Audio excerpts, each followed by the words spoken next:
We continue reading from Bhagavad Gita as it is. We are on setting the scene. Yet the sons of Dhritarashtra, especially the eldest Duryodhan, hated and envied the Pandavas. And the blind and weak-minded Dhritarashtra wanted his own sons, not those of Pandu, to inherit the kingdom.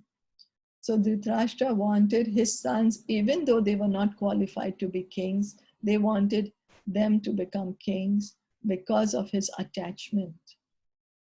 Thus Duryodhan, with Dhritarashtra's consent, plotted to kill the young sons of Pandu.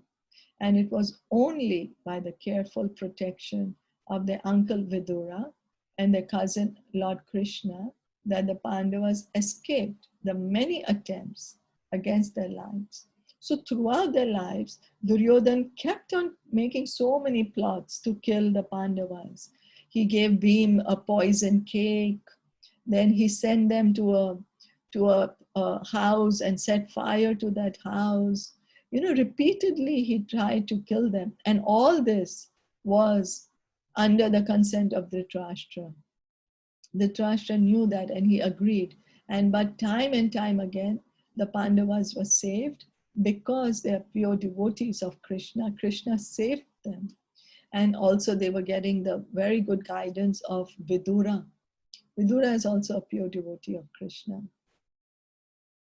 Now Lord Krishna was not an ordinary man, but the Supreme Godhead himself, who had descended to earth and was playing the role of a prince in a contemporary dynasty. So everybody thinks that Krishna, he had come in the Yadu dynasty and he was a king. And then he was in Vrindavan for some time. Then he came to Dwarka. And so they limit Krishna to this. But this is just a part of Krishna's pastimes. He's the Supreme Personality of Godhead. His pastimes are various and so many incarnations. Even creating this material world is one of his pastimes, where he lies down as Mahavishnu and so many universes come out of his body, as we have been reading in Srimad Bhagavatam. So majority of the people, because they don't understand Krishna, they limit Krishna to just being, he was a great historical personality. But no, Krishna is not just a great historical personality. He is the Supreme Lord. He's God himself. In his role, he was also the nephew of Pandu's wife, Kunti, or Pritha, the mother of the Pandavas. So both as a relative and as the eternal upholder of religion, Krishna favored the righteous sons of Pandu and protected them. Ultimately, however, the clever Duryodhan challenged the Pandavas to a gambling match.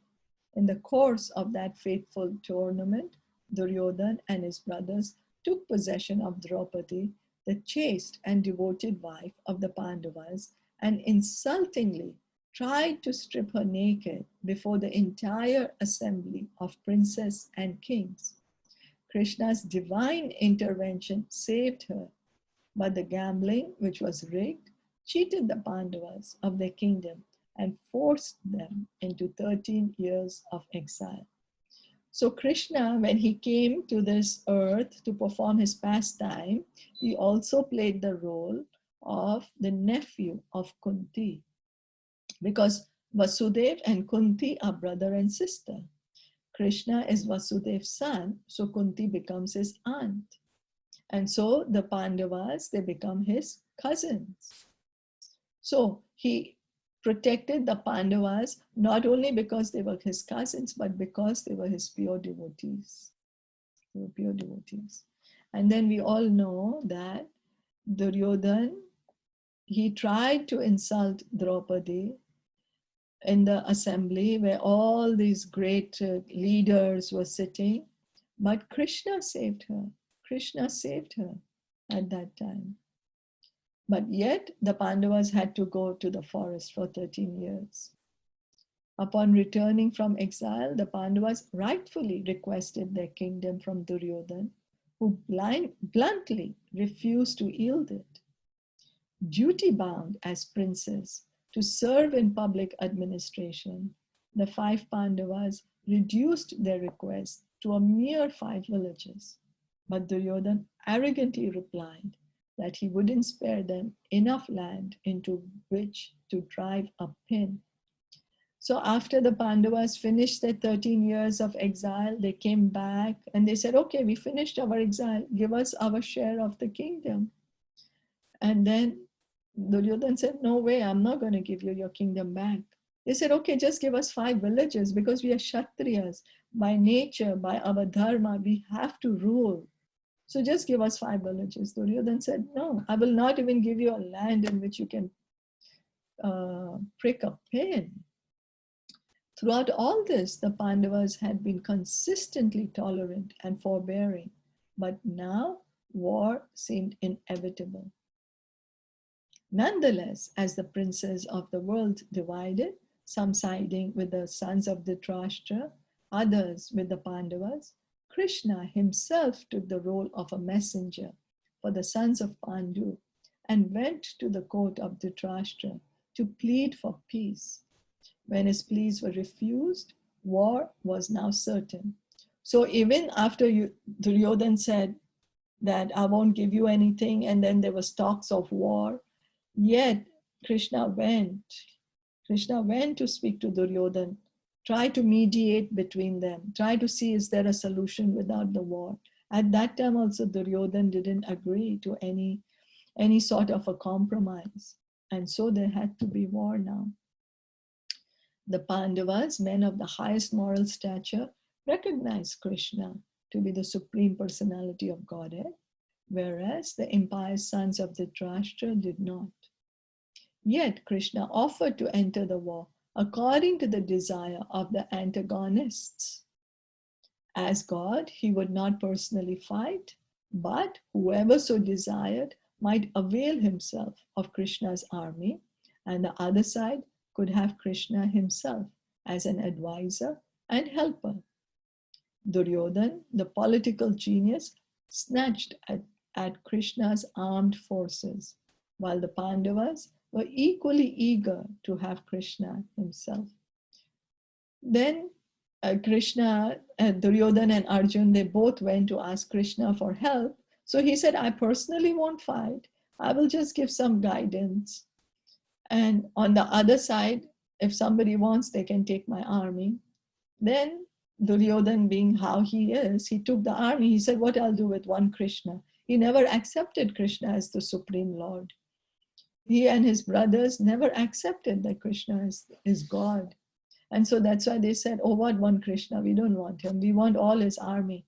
And the Pandavas, they knew that Krishna is God. So they said, we don't want his army. We want Krishna himself. What is the value of everything without Krishna?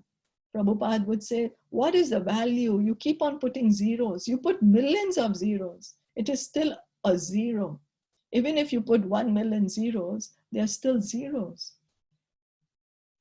So anything without Krishna is meaningless. But if you just put a 1 in front of that, all those 1 million zeros, it becomes 1 million then. And that 1 is Krishna. If we put Krishna in the center, then everything has value. So in this way, Krishna became the charioteer of Arjuna, taking it upon himself to drive the fabled bowman's chariot. This brings us to the point at which Bhagavad Gita begins, with the two armies arrayed, ready for combat, and Dhritarashtra anxiously inquiring of his secretary Sanjaya, what did they do?